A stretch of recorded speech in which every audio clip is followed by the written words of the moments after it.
নমস্কার বন্ধুরা, কেমন আছেন সবাই? আশা করি সবাই খুব ভালো আছেন, সুস্থ আছেন, আনন্দে আছেন। আপনাদের সবাইকে আমার চ্যানেলে স্বাগত জানাই। আজ আমি আপনাদের পড়ে শোনাব বিভূতিভূষণ বন্দ্যোপাধ্যায়ের লেখা গল্প টান।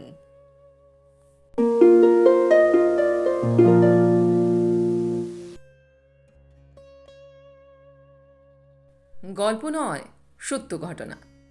যার মুখে আমার এই গল্প শোনা তাদের পরিবারবর্গ কর্ম উপলক্ষে পূর্ব আফ্রিকার নাইরোবি শহরে অনেক দিন থেকেই বাস করছিলেন। ওদেশের নানা গল্প আমি বন্ধুটির মুখে সেদিন বসে বসে শুনেছিলাম। সকালবেলা পাহাড়ি পথে একা বেড়াতে বার হয়েছি। একখানা জিপ গাড়ি দেখি স্টেশন থেকে বেরিয়ে আসছে। আমার বন্ধু প্রণববাবু গাড়িটি চালাচ্ছেন। অনেকদিন দেখিনি প্রণববাবুকে। তিনি কবে এখানে এসেছেন তাও জানি না। আমাদের এদিকের বাজারের মালিয়া মহান্তির বড় গোলদারি দোকান। তার কাছে জিজ্ঞাসা করে জানল প্রণববাবু আজ 2 মাস ধরে হোমস্টেল কুঠিতে বাস করছেন। মিনিট 35 পরে, কারণ আমাকে পায়ে হেঁটে এই পথটা যেতে হলো তো। প্রণববাবু ও আমি দুজনে বসে গল্প করছিলাম ও চা পান করছিলাম। অনেকদিন পরে আমাদের দেখা সাক্ষাৎ, এবং দুজনেই খুবই খুশি হয়েছিলাম এইরকম হঠাৎ দেখা হওয়ায়। প্রণববাবু বললেন, এখানে খেয়ে যাবেন। বাড়িতে বলে আসেনি, স্নান হয়নি। সব ব্যবস্থা হয়ে যাচ্ছে। তাহলে থাকবেন তো? একটা খুব ভালো গল্প বলবো খেয়ে দে, ওই বুড়ো হর্তুকি তলা ছায় বসে। কেমন? ও লাখপতিয়া, এখানে এসো। এই বাবুর বাড়িতে গিয়ে খবর দিয়ে আসতে হবে। এখানে আর কতদিন থাকবেন? ও লাখপতিয়া, এখানে এসো, বড় ভালো হলো। বাবুর বাড়ি গিয়ে খবর দিয়ে আসতে হবে। কে জানে, অথচ আমরা কলকাতাতেই থাকি। ঠিকানা না জানতেই। মাংস খান তো? খুব। নিষিদ্ধ পক্ষীর? খুব। মধ্যাহ্নভোজন খুবই ভালো হলো। এরপর আমরা সেই হর্তুকি তলায় গিয়ে বসি। সামনে পশ্চিম দিকের নদীর ওপারে শৈলশ্রেণী।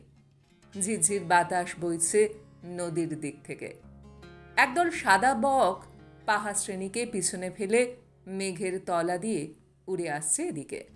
প্রণববাবু বললেন, আপনি আমার জীবনের কিছু কিছু কথা সকালবেলা শুনেছেন। আজ একটা অসাধারণ ঘটনার কথা বলবো। এই আমার নিজের চোখে দেখা বলেই আপনার কাছে বলবার ইচ্ছেটা বড় প্রবল হয়েছে। আপনি জানেন, আমার বাবা ও কাকা উগান্ডার রেলপথ তৈরির সময় থেকে ওদেশে ছিলেন। আমার এক কাকা বেলজিয়ান কঙ্গোতে কমলালেবুর আবাদ করেন। আমার বাবার অনেক আগে থেকে তিনি আছেন সে দেশে। তার 4-5টি ছেলে বিগ গেম হান্টার, লোহার মতো শরীর, অনর্গল। আমার বাবার অনেক আগে থেকে তিনি আছেন সে নেটিভদের মতো। তার 4-5টি ছেলে। কথা গল্পের মতো শোনাচ্ছে নাকি? লোহার মতো শরীর, ধরভোলা লোকের কাছে সোহালি ভাষা বলতে পারে। যতই গল্প বলে মনে হোক, সে দেশের নেটিভদের জানি। বাংলাদেশের লোক কত দূর দূরে ছড়িয়ে আছে। আমাদের পৈতৃক বাসভূমি বলাগাড়ের কাছে শিমুলিয়া। 10 বছর বয়সে আমি প্রথম নাইরোবিতে যাই। ভিক্টোরিয়া ননজা হ্রদের তীরবর্তী কাম্পালা নামক ছোট শহরে সতীনাথ বন্দ্যোপাধ্যায় বলে একজন ভদ্রলোক স্কুল মাস্টারি করতেন সে সময়। আমাদের পরিবারের সঙ্গে তার খুব ঘনিষ্ঠতা ছিল। সে সময় তিনি বিবাহ করেননি। ছুটি কাটাতে নাইরোবিতে আমাদের বাসায় এসে বসতেন। তিনি 3 কতক আমার ইংরেজি পড়বার ভারও নিয়েছিলেন। সে সময় ওদের সে জিনিসপত্র খুব সস্তা ছিল। মাংস, দুধ, মাখন, কফি যথেষ্ট পাওয়া যেত। সমগ্র নাইরোবিতে 3 ঘর বাঙালি পরিবার ছিল। সকলেই উগান্ডা রেলপথের কর্মচারী। আরেকজন ছিল খ্রিস্টান, ধর্মপ্রচার করার কাজে কি এক মিশন কর্তৃক প্রেরিত। মাঝে মাঝে নাইরোবিতে থাকতো, মাঝে মাঝে দূরপল্লী অঞ্চলে চলে যেত। আমি 15 বৎসর একাদুক্রমে নাইরোবিতে ছিলাম বাবা মার সঙ্গে। ওখানকার জীবন খুব ভালোই কেটেছিল। জীবনযাত্রা ছিল সম্পূর্ণ নিরুদ্বেগ। জিনিসপত্র ছিল সস্তা। কত নতুন স্বপ্ন দেখেছি অল্প বয়সে। একবার আমার খুড়তুতো ভাই অতুল এসে বেলজিয়ান কঙ্গোর জীবনের এক অপূর্ব ছবি আমার চোখের সামনে ধরল। সেই আমার তরুণ বয়সে। বাবাকে বললাম, কাকার কমলালেবুর আওয়াতে গিয়ে কাজ করব। হাতি সিংহ শিকার করব, গল্পের বইয়ের নায়কের মতো দুর্দান্ত অ্যাডভেঞ্চারপূর্ণ মুক্ত জীবনানন্দ আস্বাদ করব। আমি বললাম, তখন আপনার বয়স কত? 17 বছর। লেখাপড়া? কাম্পালা সেই মাস্টার সতীনার বাড়ুজ্জে ইংরাজি পড়াতেন, আর স্টেশন মাস্টারের দর্শন সাহেবের মেমের কাছে অঙ্ক কষতাম। আমায় বড় ভালোবাসতেন দর্শন সাহেবের স্ত্রী। তার এক ছেলে ছিল প্রায় আমারই বয়সী। একটা এয়ারগান নিয়ে তার সঙ্গে খেলা করতাম। শিকারের ঝোঁক ছিল আমাদের দুজনেরই। নাইরোবির বাইরে তখন বিস্তীর্ণ প্রান্তরে কন্টক ও শিমশা গাছের বনে জেব্রা, সিংহ, জিরাফ, উটপাখির দল বিচরণ করত, এখনও করে। আমরা কতবার সেই সব অঞ্চলে যেতাম বন্যজন্তু শিকারের জন্য। একবার একদল সিংহের সামনে পড়েছিলাম। তার মধ্যে এক গর্ভবতী সিংহ ছিল। সে আমাদের প্রায় চোখের সামনে একটা ঝোপের আড়ালে 3-4টে শাবক প্রসব করেছিল। সুতরাং লেখাপড়া সেখানে তেমন হয়নি। আপনি ডাক্তার হয়েছিলেন কোথায় পড়াশোনা করে? সে অনেক পরে। কলকাতায় ডাক্তারি পড়ি। কত বছর বয়সে কলকাতায় আসেন? 25 বছর বয়সে। অত বছর বয়সে ডাক্তারি পড়লেন? পাশ করেছিলেন? হোমিওপ্যাথিক কলেজে পড়ি। মাত্র 3 বছরের কোর্স ছিল তখন। তাতেই যথেষ্ট রোজগার করেছি, বা এখনো করছি। ভাগ্যটা ভালো আপনার। আমি প্রথম প্র্যাকটিস করি ডার এস সালামে, তারপর মোমবাসায়, ওখান থেকে বোম্বে, বোম্বে থেকে কলকাতা এলাম। পয়সা যা কিছু বেশি রোজগার করি সবই ডার এস সালামে। আমার ইচ্ছে ছিল সেখানে যাই, কিন্তু সেখানে আর সুবিধা হবে না। ম্যালান গভর্নমেন্টের আওতায় ও উৎসাহে যে অবস্থা সৃষ্টি হয়েছে, তাতে ভারতবাসীদের আর সেখানে হয়তো সুবিধা হবে না। ওরাই বেশি ডাকত। কারা? আফ্রিকানরা। ওদের মধ্যে অনেকে ভারতীয় মেয়ে বিয়ে করেছিল সেই সময়। অনেক মেয়ে ভারতীয় স্বামী গ্রহণ করেছিল। আস্তে আস্তে উভয় সমাজে এই প্রথাটা চালু হচ্ছিল। এইবার আসল গল্পটা বলুন। বেলা গিয়েছে।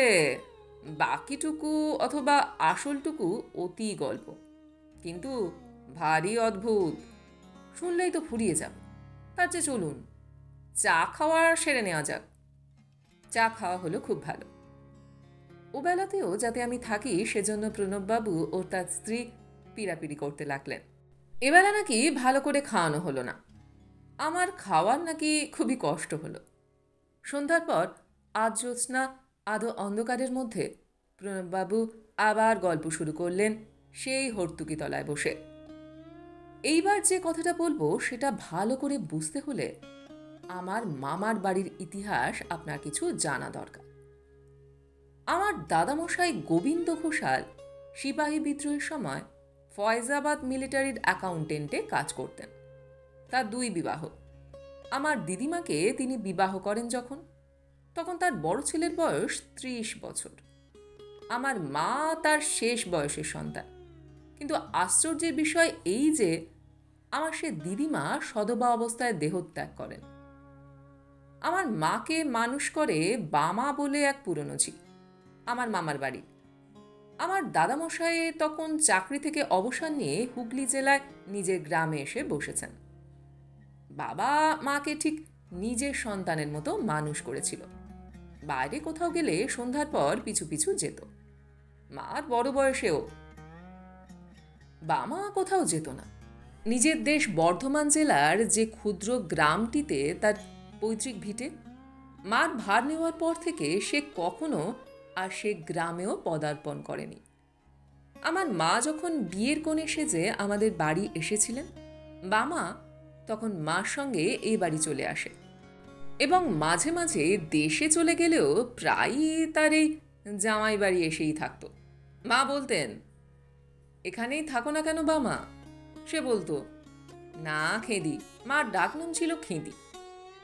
জামাই বাড়ি কি থাকতে আছে? লজ্জার কথা। সে কিন্তু মাকে ছেড়ে বেশি দিন থাকতে পারত না। কিছুদিন পর পরই প্রায়ই আসতো। আসবার সময় মা যা খেতে ভালোবাসতেন ছেলেবেলায়, নারকোল নাড়ু, চিড়ে, কলা এইসব জোগাড় করে নিয়ে আসতো। শুধু হাতে কখনো আসেনি। বাবা কিন্তু মারা যায় আমার মামার বাড়িতে, হঠাৎ কি একটা অসুখ হয়ে। মার সঙ্গে দেখা হয়নি। মা সেজন্য খুব দুঃখ হয়েছিল। আমাদের কাছে পর্যন্ত বাবার নাম করতেন আর চোখে জল ফেলতেন। আমি বললাম, আপনি বামাকে দেখেছিলেন? না, আমার দাদা দেখেছিলেন। তখন দাদার 6-7 বছর বয়স। তারপর তারপর কর্মোপলক্ষে বাবা মা উগান্ডা চলে গেলেন এবং সে দেশেই বাস করতে লাগলেন। আমরাও গেলাম। ক্রমে বড় হলাম সে দেশে। বাবার চাকরিতে উন্নতি হলো। আমার এক বোনের বিয়ে হলো মোম্বাসায়। সেখানে হুগলি জেলার বন্দিপুরে রামতরণ চক্রবর্তীর শিপিং কোম্পানির অফিসে চাকরি করতেন। তার বড় ছেলে শিবনাথ আমার ভগ্নিপতি। পরের বছর আমার মা মারা গেলেন। আমার বোনের বিয়ের আগে থেকেই তিনি হৃদরোগে কষ্ট পাচ্ছিলেন। একদিন সন্ধ্যার পর আমাদের সঙ্গে গল্প করতে করতে তিনি বললেন, শরীরটা কেমন করছে। তারপর ঘরের মধ্যে গিয়ে বিছানায় শুয়ে পড়লেন। ডাক্তার আসবার আগেই মারা গেলেন। এইবার আসল কথাটা এসে গিয়েছে। মা তো মারা গেলেন সন্ধ্যার সময়। অনেক রাতে লোকজন জোগাড় হলো। যে কটি বাঙালি পরিবার নাইরোবিতে সে সময় থাকত, তাদের সকলের বাড়ি থেকেই মেয়েরা ও পুরুষেরা এলেন সে রাত্রে আমাদের বাড়ি খবর পেয়ে। রাত 11টার পর আমরা শ্মশানে মৃতদেহ নিয়ে গেলাম। নাইরোবির বাইরে, শহর থেকে প্রায় 1 ক্রোশ দূরে, অপেক্ষাকৃত নিচু জায়গায় নদীর ধারে শ্মশান। স্থানটা বড় নির্জন ও ঘাসের জঙ্গলে ভরা। রাত্রে এসব স্থানে সিংহের ভয় ছিল খুব বেশি। সিংহের উপদ্রবে রাত্রে কেউ বড় একটা মরা নিয়ে যেতে সাহস করতো না শ্মশানে। আমাদের সঙ্গে অনেক লোক ছিল। আলো জেলে ও বন্দুক নিয়ে আমাদের দল মৃতদেহ বহন করে শ্মশানে নিয়ে গেল। মৃতদেহ চিতায় চড়ানো হয়েছে। দাদা মুখাগ্নি করলেন। আমরা সবাই চিতার অদূরে বসে আছি। এমন সময় আমার ছোট ভাই দেবু আঙুল দিয়ে দেখিয়ে বলল, ওই দেখো, ও কে দাদা? আমি চেয়ে দেখলাম। শ্মশানের দক্ষিণ দিকে একটা গাছতলায় একজন ভারতীয় বৃদ্ধা মহিলা চুপ করে বসে এক দৃষ্টে চিতার দিকে চেয়ে আছে। পরনে তার আধময়লা থান কাপড়। বাবা সেদিকে চেয়ে বলে উঠলেন, সর্বনাশ, ও যে বামাঝি। দাদা বললেন, হ্যাঁ বাবা, বামা দিদিমার মতো দেখতে বটে। বাবা বললেন, তোর মনে আছে? একটু একটু মনে পড়ে বাবা। আমরা সবাই অবাক হয়ে সেদিকে চেয়ে রইলাম। সত্যি, এই গভীর রাতে এই দুর্গম সাপৎসংকুল শ্মশানভূমিতে কোনো বাঙালি মেয়ে আসবার কথা কেউ কল্পনা করতে পারে না। আমরা কেউ তাকে চিনি না। কেবল চেনেন বাবা এবং সামান্য কিছু চেনে দাদা। তাদের সাক্ষ্য সেখানে সেদিন গভীর এক তত্ত্বের অবতারণা করলে। কোথায় বা চিতা? কার বা মৃতদেহ? মৃত্যুই বা কার? বৃক্ষতলে উপবিষ্টা নারী মূর্তি কিন্তু আমাদের দিকে লক্ষ্য করেনি। সে সম্পূর্ণ নিষ্পৃহ উদাসীনভাবে এক দৃষ্টে জ্বলন্ত চিতার দিকে চেয়ে বসেছিল।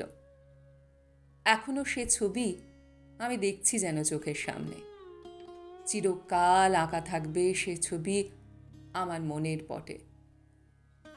হুগলি জেলার এক অখ্যাত গ্রাম থেকে মৃত্যুজয়ী স্নেহের টানে আজ 20 বছর পরে বামাঝি চলে এলো পূর্ব আফ্রিকার নাইরোবির শ্মশান ভূমিতে। বেশিক্ষণ আমরা দেখতে পাইনি। সবশুদ্ধ বোধ হয় মিনিট 5-6 হবে বামাঝিকে আমরা দেখতে পেয়েছিলাম সবাই মিলে। তারপরই মিলিয়ে গেল সে মূর্তি। আমরা বেশি কিছু কথা বলিনি। এরপর দাহকার্য শেষ করতে করতে সকাল হয়ে গেল। নদীতে স্নান করে আমরা বাড়ি ফিরে এলুম তখন বেলা 7টা-7:30। ওই নদীর তীরেই আমার মার দশপিণ্ড দেয়া হয় এর 10 দিন পরে, এবং মন্ত্র উচ্চারণ করেছিলেন রেল অফিসের অবনীশ গাঙ্গুলি। নাইরোবির বাঙালিদের বাড়ির মোটামুটি বিয়ে, পৈতে, ষষ্ঠী পুজো তিনিই করতেন। তার নামই ছিল আমাদের মধ্যে পুরুত কাকা।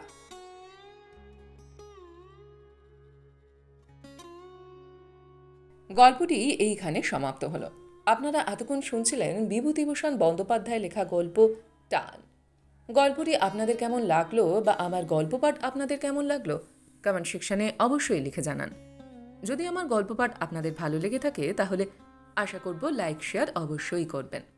আর এই ধরনের সুন্দর সুন্দর কাহিনী আরও শুনবার জন্য আমার চ্যানেলটিকে সাবস্ক্রাইব করতে ভুলবেন না কিন্তু। তবে আজ এই পর্যন্ত। আমি খুব তাড়াতাড়ি আবার অন্য কোনো কাহিনী নিয়ে আপনাদের কাছে চলে আসছি। সবাই খুব ভালো থাকবেন, সুস্থ থাকবেন, আনন্দে থাকবেন। নমস্কার।